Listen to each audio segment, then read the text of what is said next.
तो आज स्टार्ट करेंगे unit 3 determination of income and employment. Macro economics के अंदर टोटल 5 यूनिट्स है हमारे पास, ठीक है। पहली unit national income and its aggregate, second unit money and banking, third unit determination of income and employment, fourth unit government budget and economy और fifth unit balance of payment. Already हम लोग 3 unit cover up कर चुके हैं। आज हम fourth unit, मतलब वैसे नंबर में देखूं तो 4 है, लेकिन वैसे हमारी यूनिट ये 3 है, ठीक है। तो अगर मैं बात करूं कि मैक्रो इकोनॉमिक्स में जो इंपॉर्टेंट और बच्चों को परेशान करने वाली यूनिट्स कौन सी है, तो एक तो बच्चा परेशान रहता है नेशनल इनकम में, बट वो हमने ऑलरेडी पढ़ लिया बहुत अच्छे तरीके से, हम तो मास्टर हैं उसके अंदर। उसके बाद दूसरी जो इंपॉर्टेंट यूनिट है वो है यूनिट 3, मतलब हाई वेटेज के लिए एक नेशनल इनकम और ये यूनिट 3, ये दोनों ही यूनिट्स हाई वेटेज के और बहुत इंपॉर्टेंट है, ठीक है। तो स्टार्ट करते हैं सबसे पहले इसके टाइटल से कि हम बेसिकली इस यूनिट में पढ़ने क्या वाले हैं। हम पढ़ने वाले हैं determination of income and employment, यानी कि ये यूनिट आपको ये बताएगी कि किस तरीके से एक इकोनॉमी के अंदर एम्प्लॉयमेंट का लेवल डिसाइड किया जाता है और इनकम का लेवल डिसाइड किया जाता है, ठीक है। आपको पता है जब आप 11th में थे, जब आप कॉमर्स के बचपन में थे या ह्यूमैनिटीज के बचपन में थे, तो आपने माइक्रो इकोनॉमिक्स पढ़ी थी। और माइक्रो इकोनॉमिक्स के अंदर आपने जो देखा कि जो पूरे 2 लीड रोल थे वो थे डिमांड और supply.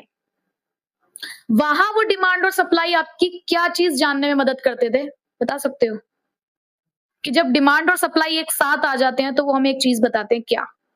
The interaction between demand and supply is known as the equilibrium point. और उसी इक्विलिब्रियम पॉइंट पे हम डिसाइड करते थे इक्विलिब्रियम क्वांटिटी और इक्विलिब्रियम प्राइस, ठीक है। आज अगर हमें यहाँ पर भी ये जानना है ना कि हमारी इकोनॉमी के अंदर इनकम लेवल क्या है और एम्प्लॉयमेंट का लेवल क्या है, तो उसके लिए भी हमें जरूरत है डिमांड और सप्लाई की, ठीक है। तो माइक्रो इकोनॉमिक्स के अंदर तो हमने डिमांड और सप्लाई पढ़ा, सिर्फ डिमांड और supply of an individual unit, क्योंकि जब हम माइक्रो इकोनॉमिक्स की स्टडी करते हैं तो उसे बोला जाता है the study of an individual unit. लेकिन मैक्रो इकोनॉमिक्स क्या है? The study of economy as a whole, यानी कि यहाँ पर आप पूरी इकोनॉमी को एक साथ पढ़ते हो, तो यहाँ आपके पास आ जाएगी एग्रीगेट डिमांड और एग्रीगेट सप्लाई, ठीक है। आज की क्लास में हम लोग समझेंगे कि एग्रीगेट डिमांड क्या होती है, ठीक। तो सबसे पहले उसके डेफिनेशन के साथ चलते हैं।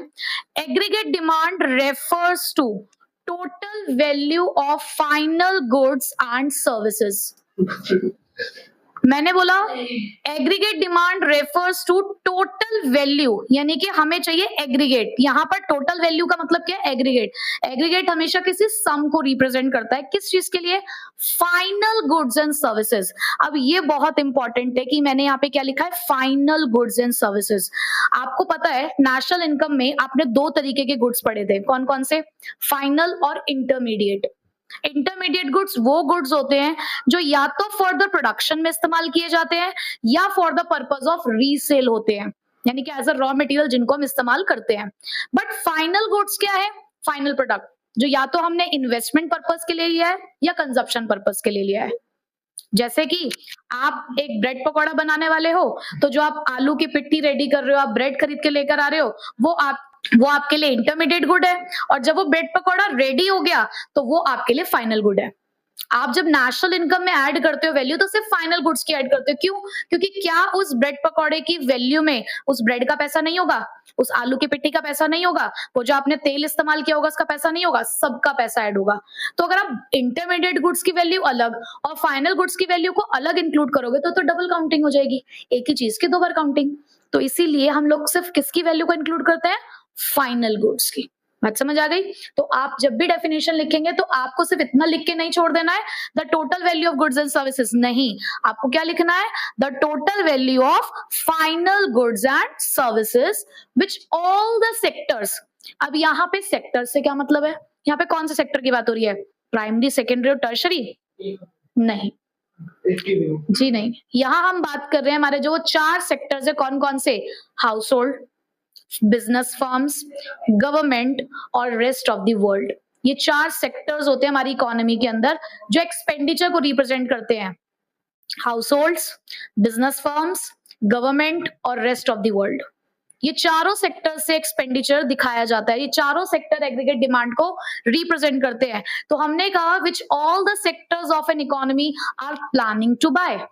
कि जो हमारे जितने भी सेक्टर्स है हमारी इकोनॉमी के 4 सेक्टर्स, ये प्लान कर रहे हैं इन चीजों को क्या बाय करने के लिए, खरीदेंगे तभी तो डिमांड आएगी ना, at a given level of income. अब देखो यहां से ना ये कुछ अजम्पशन है, गिवन का मतलब होता है कांस्टेंट, हम ये मानकर चल रहे हैं कि हमारा जो इनकम लेवल है, उठाऊंगी वैसे, कि हमारा जो इनकम लेवल है वो कैसा है, कांस्टेंट है, गिवन है, during a period of N accounting year, एक साल के अंदर बेसिकली, यानी कि एग्रीगेट डिमांड आप कब देख रहे हो, एक साल के लिए देख रहे हो। तो क्या डेफिनेशन निकल के आई कि एग्रीगेट डिमांड वो वैल्यू है जो हमारे total final goods and services है, उनकी टोटल वैल्यू जो हमारे सारे सेक्टर्स है इकोनॉमी के अंदर वो बाय करने के लिए प्लानिंग कर रहे हैं एक गिवन लेवल ऑफ इनकम पे और during a given period of time, और you can say during an accounting year. ठीक है, क्लियर? एग्रीगेट डिमांड क्या होता है? तो बेसिकली एग्रीगेट डिमांड है क्या, अगर मैं बहुत ही सिंपल लैंग्वेज में बोलूं तो खर्चा ही तो है। अगर मैं एक हाउस होल्ड हूं, मैं कोई सामान खरीदती हूँ तो मैं खर्चा कर रही हूँ।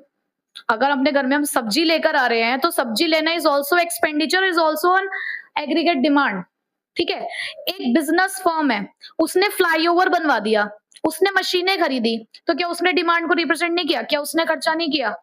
तो ये भी खर्चा होता है। गवर्नमेंट आपको पब्लिक गुड्स प्रोवाइड करती है, भाई आपके लिए रोड्स बनवाती है, रेलवे फ्लाईओवर्स बनवाती है, आपको पब्लिक हेल्थ सर्विसेज दे रही है, एजुकेशन सर्विसेज दे रही है, तो क्या इसमें गवर्नमेंट खर्चा नहीं कर रही है? ये भी तो खर्चा है।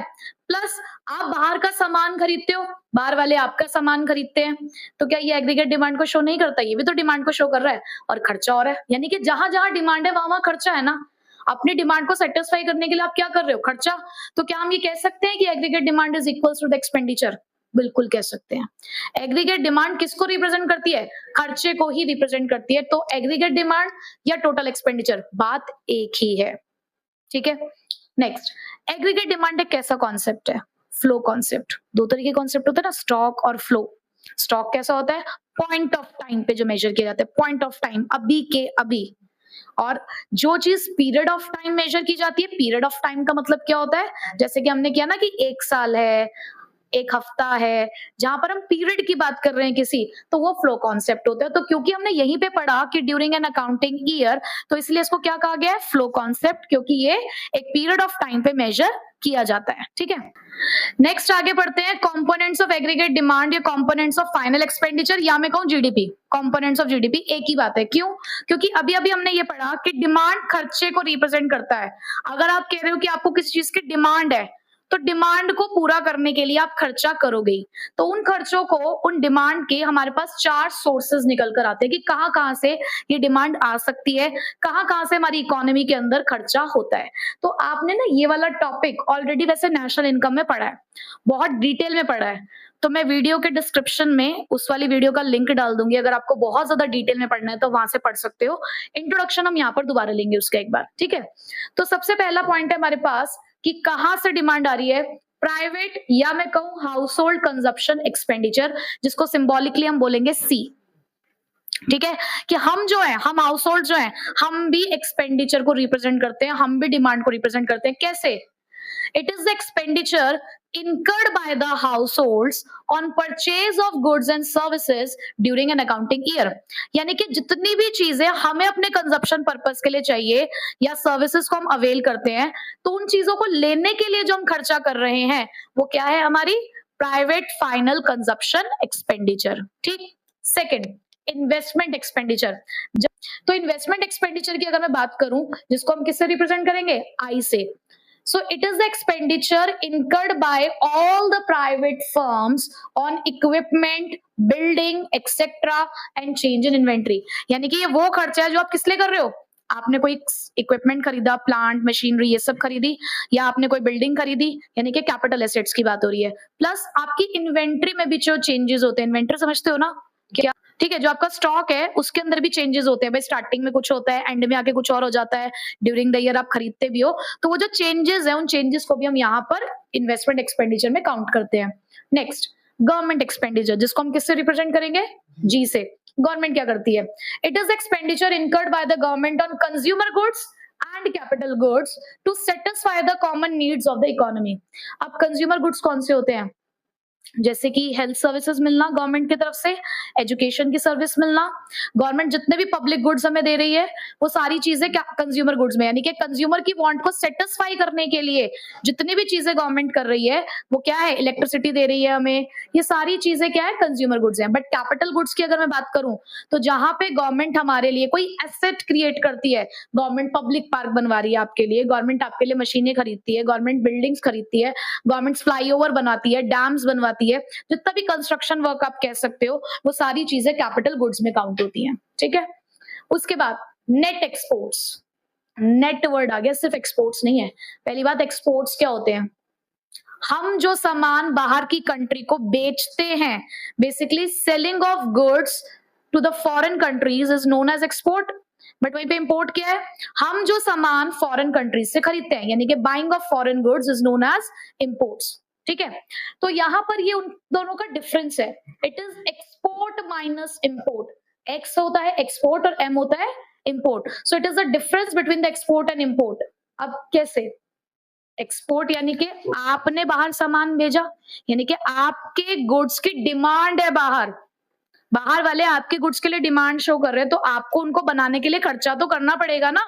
लाइकवाइज आप बाहर के सामान खरीदते हो, जब आप बाहर के सामान खरीदो तो इसका मतलब आप भी तो एक्सपेंडिचर रिप्रेजेंट कर रहे हो ना, तो इसीलिए यहाँ पर इसको वर्ड क्या दिया गया, टर्म क्या दी गई है, नेट एक्सपोर्ट्स। तो ये चार जगह है, चार कंपोनेंट्स हैं जो एग्रीगेट डिमांड को रिप्रेजेंट करते हैं। कौन कौन से, private final consumption expenditure, investment expenditure, government expenditure और नेट एक्सपोर्ट्स। ठीक है, अब अभी जो हमने फिलहाल कंपोनेंट्स पढ़े एग्रीगेट डिमांड के, तो वहां से इक्वेशन निकली that aggregate demand is equals to C plus I plus G plus X minus M, जहां पर C consumption expenditure of private households, private consumption expenditure होता है, I investment expenditure, G government expenditure और X minus M net exports. But ये कौन से sector की जो है इक्वेशन है, ये इक्वेशन है 4 सेक्टर मॉडल की। जब हम ये मानकर चल रहे हैं कि हमारी इकोनॉमी के अंदर 4 सेक्टर हैं, बट आपका सिलेबस सिर्फ 2 सेक्टर तक ही रिस्ट्रिक्टेड है, आपको 4 सेक्टर मॉडल नहीं पढ़ना है। और उस 4 सेक्टर मॉडल के अंदर हम लोग एलिमिनेट कर देंगे कौन कौन से 2 सेक्टर्स को, गवर्नमेंट और फॉरेन यानी कि रेस्ट ऑफ द वर्ल्ड को। तो आपकी इक्वेशन सिर्फ रह जाएगी AD is equals to C plus I. कितना आसान हो गया आपके लिए काम, आपको सिर्फ 2 सेक्टर मॉडल पढ़ना है जिसमें आपको प्राइवेट कंजप्शन एक्सपेंडिचर और सिर्फ इन्वेस्टमेंट एक्सपेंडिचर तक ही रिस्ट्रिक्टेड रहना है। बात समझ आ गई? चलिए, अब यहां पर आप समझिए कि ग्राफ क्या है, बेसिकली लॉजिकली समझना है हर एक चीज को। यहां पर मैंने एक स्केड्यूल लिखा है और साथ में है हमारे पास एक ग्राफ। ठीक है, कर्व्स बने हुए हैं, समझेंगे रिलेशनशिप कि कर्व क्यों बना है ऐसा। ऐसे नहीं मैं बताऊंगी कि अपवर्ड होता है और ऐसा ही होता है, नहीं, क्यों होता है पूरा लॉजिक बताऊंगी। सबसे पहले आप स्केड्यूल की तरफ चलो। ये जो y है, y किसको रिप्रेजेंट करता है, y इनकम को रिप्रेजेंट करता है। आप देख रहे हो कि आपकी इनकम 0 थी, उसके बाद 100, 200, 300, 400, 500 और 600 हुई, यानी कि लगातार इनकम का लेवल हमने देखा कि बढ़ रहा है। उसी के साथ में मैंने यहाँ पर कंजप्शन एक्सपेंडिचर लिखे हैं। अब अगर आप एक चीज नोटिस करो तो 0 लेवल ऑफ इनकम पे 40 का कंजप्शन है। ये सारी जो डिजिट्स है ना, ये जो सारा अमाउंट है, ये करोड़ में है। ठीक है, ये ध्यान रखना। तो आप देख रहे हो कि 0 लेवल ऑफ इनकम है, लेकिन तब भी 40 करोड़ का एक्सपेंडिचर है। ये एक बात निकल कर आई that when income is 0 there is some expenditure. जब इनकम 0 होती है तब भी कंजप्शन एक्सपेंडिचर होता है। बहुत बढ़िया से इसका एग्जांपल मैं दूं, कोविड का समय आया, बहुत सारे लोगों की जॉब छूट चुकी थी, 0 लेवल ऑफ इनकम पे आ गए थे वो लोग। जब जॉब छूट गई थी तो सैलरी नहीं मिल रही थी ना, तो जब बहुत सारे लोगों के बिजनेस बंद हो गए थे, और बिजनेस बंद हो गए थे तो इनकम 0 हो गई थी ना, तो क्या लोग खा नहीं रहे थे क्या उस टाइम पे? कि जब 0 लेवल ऑफ इनकम हो गई थी ना, तो आपने कुछ पुरानी सेविंग्स कर रखी थी, आप अपना खर्चा वहां से कर रहे थे, कि जो आपने पैसा पहले से जोड़ रखा था आप वहां से करते हो, आप खाना बंद नहीं करते हो। मिनिमम सर्वाइवल के लिए जो आपको खर्चा करना है वो आप करोगे ही करोगे, और वो कहां से करते हैं? अपनी पास्ट सेविंग से। कहने का मतलब है कि उस टाइम पे आप अपना खर्चा कहां से करते हो? सेविंग्स में से, जिसको हम क्या नाम देते हैं यहाँ पे? Dissavings. क्या बोलते हैं? Dissaving. सेव करना इज सेविंग, उसी सेविंग का इस्तेमाल करना इज डिस सेविंग, जिसको आप नेगेटिव सेविंग भी कह सकते हो। यहां तक बात समझ आ गई?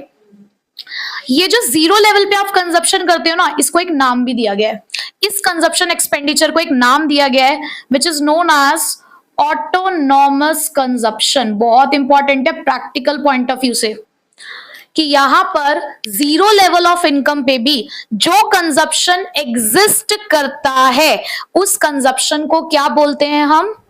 Autonomous consumption. और इसको रिप्रेजेंट किया जाता है सी बार से। किससे? सी बार। तो आप देखो जरा, ये जीरो लेवल ऑफ इनकम है। इस जीरो लेवल ऑफ इनकम पे भी देखो आप ये कंजप्शन कर रहे हो। क्या ये आपका कंजप्शन कर्व है? क्या आपका कंजप्शन कर्व जीरो से स्टार्ट हुआ है? नहीं ना, आपका कंजप्शन कर्व यहां से स्टार्ट हुआ है। ये 40 करोड़ है बीच में। तो ये 40 करोड़ जो बीच में है, ये क्या है आपका? ऑटोनॉमस कंजप्शन, जिसको आप किससे रिप्रेजेंट कर रहे हो? सी बार। बात समझ आई कि क्यों यहाँ पे जीरो लेवल ऑफ इनकम पे भी एक कंजप्शन आपको दिख रही है। ठीक है, फिर उसके बाद जैसे जैसे आपकी इनकम बढ़ती जा रही है वैसे वैसे आप देख रहे हो कंजप्शन भी बढ़ता चला जा रहा है। भाई जैसे हमारी जेब का पैसा बढ़ता है हम खर्चा भी बढ़ाते हैं, सेम प्रपोर्शन से नहीं बढ़ाएंगे लेकिन बढ़ाएंगे जरूर। ठीक है, तो कंजप्शन हमारा बढ़ रहा है। ये आई क्या है? इन्वेस्टमेंट।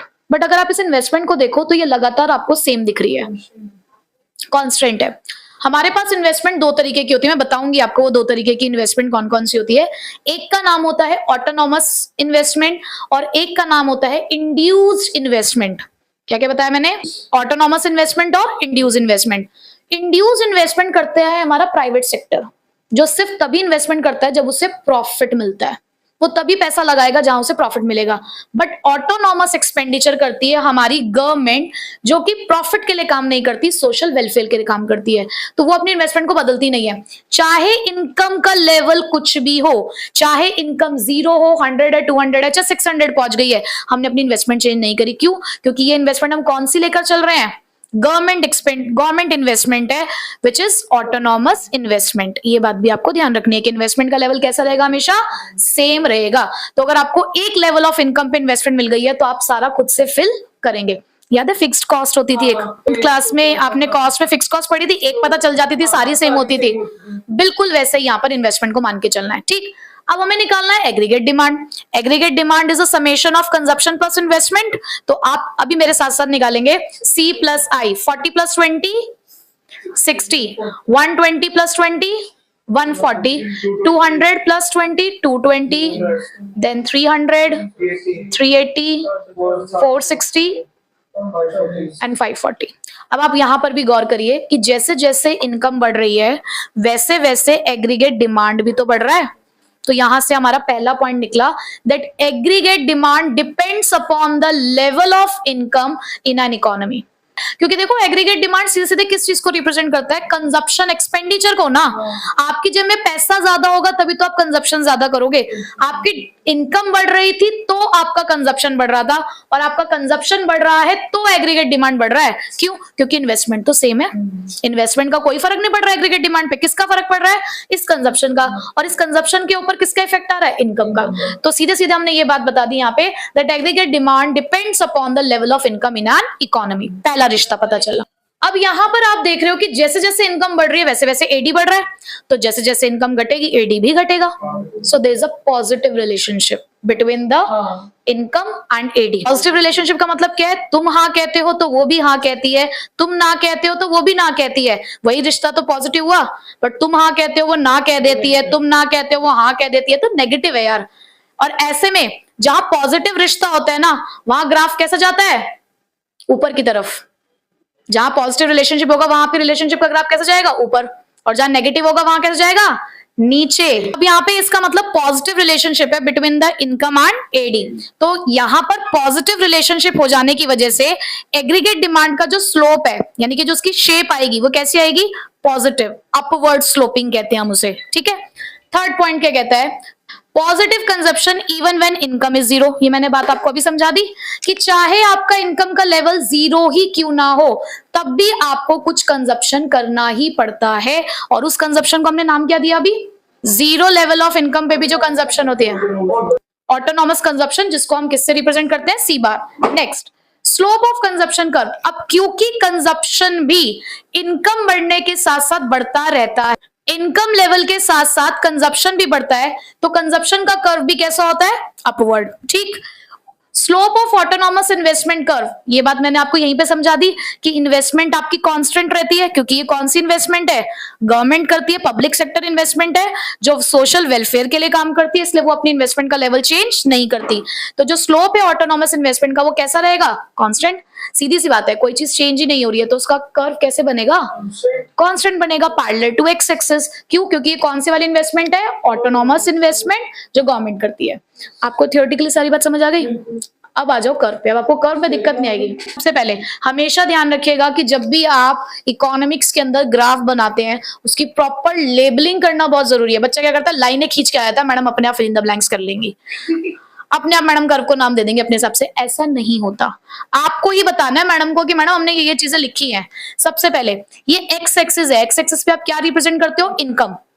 ये वाई एक्सिस पे आप रिप्रेजेंट करते हो एडी, और एडी के अंदर सी और आई अपने आप आ जाता है, तो आपको सेपरेटली उस चीज को मेंशन करने की जरूरत नहीं होती है। ठीक है, अभी हमने पढ़ा कि इन्वेस्टमेंट कैसी होती है, कांस्टेंट है। और क्या जीरो है इन्वेस्टमेंट, नहीं ना, तो क्या आप उसे जीरो लेवल से स्टार्ट कर सकते थे, नहीं। आपने 20 की इन्वेस्टमेंट के लिए इतना स्पेस छोड़ा है, दैट मींस हमारी इन्वेस्टमेंट का लेवल है 20 और ये कांस्टेंट है, इसलिए पैरेलल टू एक्स एक्सिस है। फिर आप कंजप्शन कर्व को देखें तो जीरो लेवल पे वो भी जीरो नहीं है, कुछ कंजप्शन आपने करनी है टू सर्वाइव, तो यहाँ पे 20 का गैप ये रहा, 20 का गैप ये रहा, आपका कंजप्शन कर्व 40 से स्टार्ट हुआ, क्योंकि at zero level of income आप कुछ कंजप्शन करते हो जिसे ऑटोनॉमस कंजप्शन कहते हैं, और उसके बाद जैसे जैसे इनकम बढ़ती है वैसे वैसे कंजप्शन बढ़ता जाता है, इसीलिए ये भी कैसा है, अपवर्ड स्लोपिंग। एग्रीगेट डिमांड भी इनकम पे डिपेंड करता है कि जैसे जैसे इनकम का लेवल यहां पे बढ़ रहा होगा वैसे वैसे एग्रीगेट डिमांड भी बढ़ती जा रही होगी, तो एग्रीगेट डिमांड भी अपवर्ड स्लोपिंग है। बट ये एग्रीगेट डिमांड यहां से क्यों स्टार्ट हुआ, क्योंकि आप खुद देखिए कि aggregate demand is a summation of C plus I. अगर ये 20 है पहले लेवल पे और ये 40 है तो 20 प्लस 40 60, तो ये यहां से स्टार्ट होगा, यानी कि जो पहला आपका जीरो लेवल पे एग्रीगेट डिमांड रिप्रेजेंट हो रहा है 60, वहां से आपने इसको स्टार्ट किया। ठीक है, सो क्या आपको समझ आ गया है कि किस तरीके से एग्रीगेट डिमांड का कॉन्सेप्ट होता है। अगर आपने ये समझ लिया ना, आपको पूरे चैप्टर में बिल्कुल दिक्कत नहीं आएगी, बिल्कुल भी नहीं। हमने पूरा एग्रीगेट डिमांड का कॉन्सेप्ट यानी कि इसका इंट्रोडक्शन ले लिया है, ऐसा नहीं है कि यहीं खत्म होता है, और भी बहुत सारे इसके अंदर मुद्दे हैं जो हमें समझने हैं, बट हाँ इंट्रोडक्शन हमने ले लिया कि एग्रीगेट डिमांड क्या होता है। पहले हमने ये तो समझ लिया कि एग्रीगेट डिमांड क्या होती है, उसके कंपोनेंट क्या है, उसका स्केड्यूल और ग्राफ पूरे अच्छे तरीके से हमने समझ लिया है। अब हम आते हैं एग्रीगेट सप्लाई की तरफ। जिस तरीके से आप ये कहते हो कि डिमांड का मतलब क्या है, कि हमारी पूरी इकोनॉमी के अंदर जितने भी हमारे सेक्टर्स हैं, 4 सेक्टर्स थे, कौन कौन से, हाउस होल्ड, हमारे बिजनेस फर्म्स, हमारी गवर्नमेंट और रेस्ट ऑफ द वर्ल्ड, ये चारों सेक्टर्स एक्सपेंडिचर को रिप्रेजेंट करते हैं, डिमांड को रिप्रेजेंट करते हैं, और वहीं से निकलता था एग्रीगेट डिमांड कि जितने भी ये सेक्टर्स हैं ये प्लानिंग टू बाय कर रहे होते हैं कुछ गुड्स और सर्विसेज को एक साल के अंदर अंदर। अब उसी तरीके से एग्रीगेट सप्लाई को आप क्या मानोगे, it is the money value of goods and services that are producers। देखो वो कंज्यूमर्स की साइड से है, डिमांड हमेशा कंज्यूमर्स ही शो करते हैं और सप्लाई हमेशा प्रोड्यूसर्स शो करते हैं, that the producers are willing to supply। अब यहाँ पे एक बात आई है, willing to supply।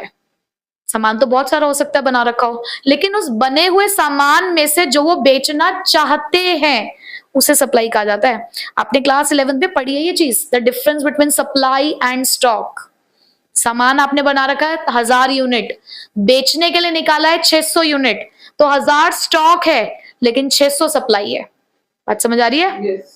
So aggregate supply क्या है, the money value of goods and services that the producers are willing to supply in an economy. अब क्योंकि यहां पर हम मैक्रो इकोनॉमिक्स की बात करते हैं तो पूरी इकोनॉमी को लेके चलेंगे, इन an economy in a given time period, यानी कि वही ये एक समय के लिए होगा, एक टाइम पीरियड की बात हो रही है यहाँ पर। ठीक है, अब यहाँ पर जिस तरीके से एग्रीगेट डिमांड एक्सपेंडिचर को रिप्रेजेंट करता है, खर्चे को, क्योंकि डिमांड का मतलब तो खर्चा ही है।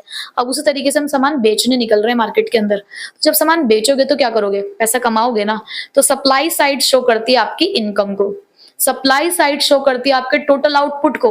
तो यहाँ पर आप ये कह सकते हो that aggregate supply is equals to the national income, जिसको हम वाई से डिनोट करेंगे, या national output, total output of goods and services. अब याद करो एडी सी प्लस आई था, यानी कि आप अपनी डिमांड दो तरीके से शो कर रहे थे, दो सेक्टर के लिए लेकर चल रहे थे, कंजप्शन प्लस इन्वेस्टमेंट। अब जब आप सप्लाई करते हो, इनकम कमाते हो, तो उस इनकम के दो कंपोनेंट्स निकल कर आते हैं भाई, या तो आप अपनी कमाई हुई इनकम को खर्च करते हो या बचाते हो। तो यहां पर AS is equals to C plus S। आपके सामने एक स्केड्यूल है, Y इनकम को रिप्रेजेंट करता है। आप देख रहे हो कि लगातार जो इनकम का लेवल है वो इंक्रीज हो रहा है। जब AD पढ़ा तो हमने ये पढ़ा था कि कंजप्शन भी लगातार बढ़ता जाता है। अगर इनकम बढ़ती है तो कंजप्शन ही बढ़ता है, क्योंकि दोनों में डायरेक्ट रिलेशनशिप होता है कि हमारी जेब का पैसा अगर बढ़ेगा तो हमारे खर्चे भी बढ़ेंगे, बट सेम प्रोपोर्शन से नहीं बढ़ते हैं। वो बात अभी हम आगे और डिटेल में पढ़ेंगे।